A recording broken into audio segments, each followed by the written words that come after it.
자, 그러면은 이 청간 글자가 하나하나를 구체적으로 알아보겠습니다. 첫 번째가 일임수라고 그랬어요. 일임수. 일임수는 이 물이라는 거는요, 생명의 기원이에요. 생명의 기원. 우주 탐사를 할 때 그 행성에서 물을 발견하면은 생명이 있을 것이다 라고 생각한다는 겁니다. 그래서 물은 생명의 기원이다. 자, 이 글자가요, 이 임이라는 글자인데, 이 임, 여기 임이죠. 이 아이벨 임입니다. 근데 이 글자를 파자를 해보면, 계집여 플러스 임수의 임이에요. 그러니까 여자가 임이라는 글자를 갖게 되면 아이벨 임자가 된다는 것이죠. 여기는 무슨 의미냐? 이 임이라는 글자는 생명의 씨앗을 의미하는 겁니다. 이렇게 여자가 생명의 씨앗을 갖게 되면 아이를 갖게 된다. 그래서 생명의 기원이 물이라는 의미가 되는 겁니다.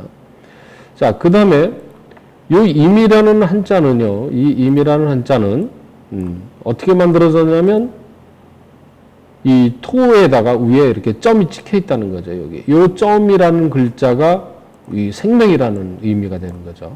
생명을 딱 찍어주면 이게 그 하나의 이제 생명체가 되는 거죠. 과학적으로 분석을 해보면은요, 물의 화학 기호는 H2O입니다. H2O. 근데 H2O는 H2 수소하고 O 산소와 결합체죠. 근데 이 수소의 원자 번호는 1번입니다. 수소의 원자 번호가 1번. 그래서 임수는 첫 번째가 되는 거죠. 그러니까 임수를 가장 첫 번째 1번으로 놓는 이유는 생명의 시작이기 때문에 임수를 1번으로 놓은 거고 맨 처음에 생긴 글자로 보는 겁니다. 자, 두 번째는요, 정화죠. 정화. 정화는 H2라는 물을 이게 나눠 놓으면은요, 산소와 수소잖아요. 근데 산소하고 수소는 이 연소성이 있어요. 타는 물질입니다. 산소와 수소는.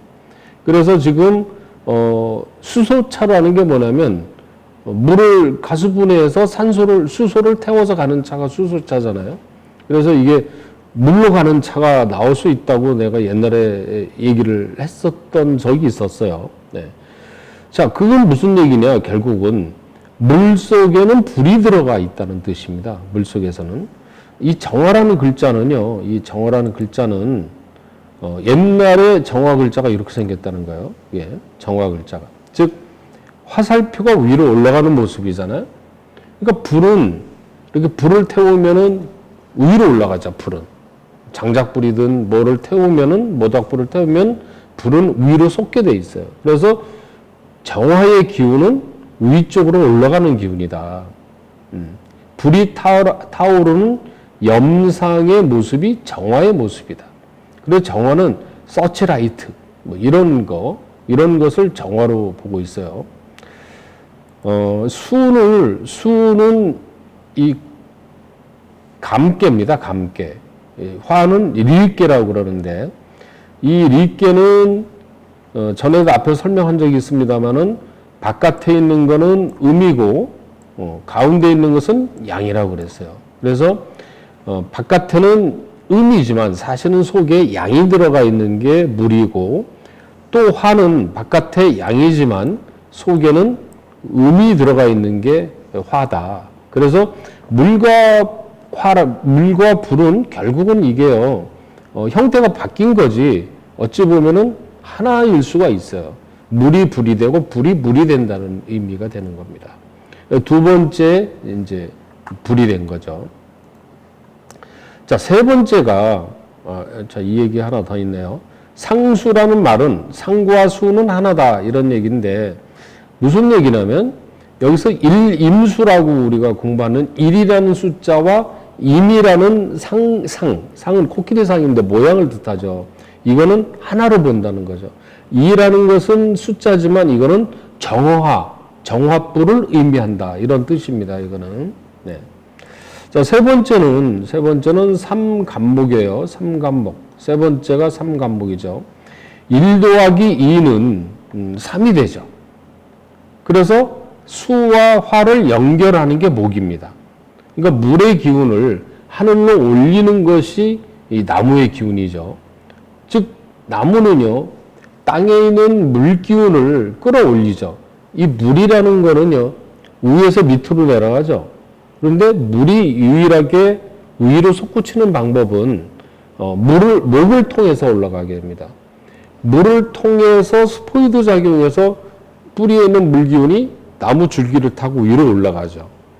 이건 유일하게 물이 위로 올라가는 방법은 나무를 통해서 올라간다는 겁니다. 근데 이 올라간 물이 위에서는 꽃이 피고 열매가 맺고 잎이 푸르러지기 때문에 이것을 화로 변하는 거라고 얘기를 하는 거죠. 자, 이 글자가 옛날에 갑이라는 글자입니다. 이게 갑이라는 글자인데 갑의 고어죠. 옛날 글자. 근데 이거는 이렇게 밑에 있는 에너지가 위로 치솟는 모습이에요. 위로. 그래서 갑이라는 글자는요, 위로 올라가는 모습입니다. 갑은. 그래서 우리가 이 갑이라는 글자를 가지고 있는 일주를 가진 사람들은요, 이렇게 고개를 숙이는 걸 싫어해요. 고개를 숙이는 거. 그래서 갑목 일주들은 항상 자존심이 강하고 지는 걸 싫어합니다. 남한테. 왜 그러면 갑이라는 글자는 위로 치솟아야 되는데 이게 꺾이면은요, 죽는 거나 마찬가지거든요. 큰 나무가 꺾이면 죽는 거지 않습니까? 그래서 갑목일주들은 이게 나쁘게 얘기하면 잘난 척하는 거고 또 고개가 빳빳하니까. 그 다음에 좋게 얘기하면 항상 승부욕이 있고 남한테 지는 걸 싫어한다는 뜻이죠. 자, 이번 네 번째는요, 사신금입니다. 그러면 이게 기운이 올라가면은요, 항상 올라간 기운은 다음에 내려오게 돼 있는 거죠. 계속 올라가기만 하면 이야기가 끝나질 않죠. 계속 올라가고 있습니다. 지금도 올라갑니다. 계속 올라갑니다. 얘기가 안 끝나죠. 이게 내려와야 얘기가 끝나죠. 그래서 사신금. 사라는 글자는 1에서 5까지 중에서 5는 완성의 숫자니까 1, 2, 3, 4는 가장 큰 글자입니다.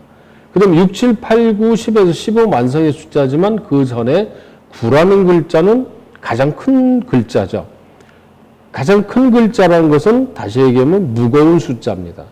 그래서 4와 9는 금이 돼서 내려오는 모습이 되는 거죠. 그러니까 여기서부터 이렇게 쭉 올라갔다가 여기서 다시 내려오고 있는 거죠. 금 기운부터는. 자, 금의 기운의 옛날 글자는 이렇게 생겼네요. 이렇게 됐어요. 이거는 뭐냐면요, 금은 계절로 치면 가을을 뜻하는데 가을은 열매가 이렇게 맺어지죠. 결실이 맺어집니다. 근데 열매는 항상 모양이 어떻게 되어 있냐면요, 동그란 게 많아요. 과일을 보면 사과, 배, 뭐 이런 거 보면 다 이렇게 알갱이가 동그랗잖아요. 동그란 이유는 뭐냐면 동그란 것이 구형, 야구공 이런 것이 가장 단단한 모습이고 영그런 모습입니다. 그러면 영그러진다는 것은 응결된 이렇게 모여진 모습인데 무거워지게 되죠. 그러니까 이 그림에서 에너지가 이거는 뭉친 모습이고 이건 밑으로 내려오는 기운이에요. 예. 그러니까 결실을 맺어서 밑으로 내려온다. 근데 과일이 익으면 어떻게 돼요? 밑으로 축 처지면서 떨어지죠, 땅으로. 그렇죠? 이게 무거워지니까 밑으로 떨어지는 겁니다. 그래서 신금은 열매, 결실 이런 걸로 의미하는 거죠. 네. 자, 그러면 이제 그 다음에 이제 오무토입니다. 오무토는 1 더하기 4에서 5가 되는 거고 2 더하기 3에서 5가 되는 거라고 해서 앞에서 얘기했습니다만은 목화, 토, 금수가 모두 포함된 글자다. 근데 무토는요, 무토의 한자를 보면은 상승, 올라가는 기운과 하강, 내려가는 글자를 통제하는 글자다. 무토가 통제하는 글자다. 통제는 조정한다는 역할이거든요. 이 한자를 이렇게 파자로 해보면 그런 게 나와요. 이 무토는요, 뚜를곤이라는 글자에다 이게 창과자입니다. 그렇죠? 이게 창과자. 이 뚜를곤은 일직선이잖아요. 위아래로 올라가고 내려가는 거. 근데 창이라는 건 뭐냐면 이거 자르는 거잖아요. 그러니까 올라가는 거를 자르고 내려가는 걸 자른다. 즉 상승과 하강을 통제하는 게 무토라는 글자입니다. 그래서 무토는 조정자의 역할이에요. 근데 무토의 위치가 어디에 있냐면 가운데 있잖아요. 오무토가. 오무토, 식비토는 가운데 있어요. 이거 조정하고 조정하려면 한쪽으로 치우쳐서는 안 되죠. 가운데 있어야 되는 겁니다, 이게. 그래서 무토는 조정자 역할을 한다. 조정을 하기 위해서는 가운데 있어야 되고 또 하나는 오행의 기운이 다 들어가 있어야 된다는 거죠.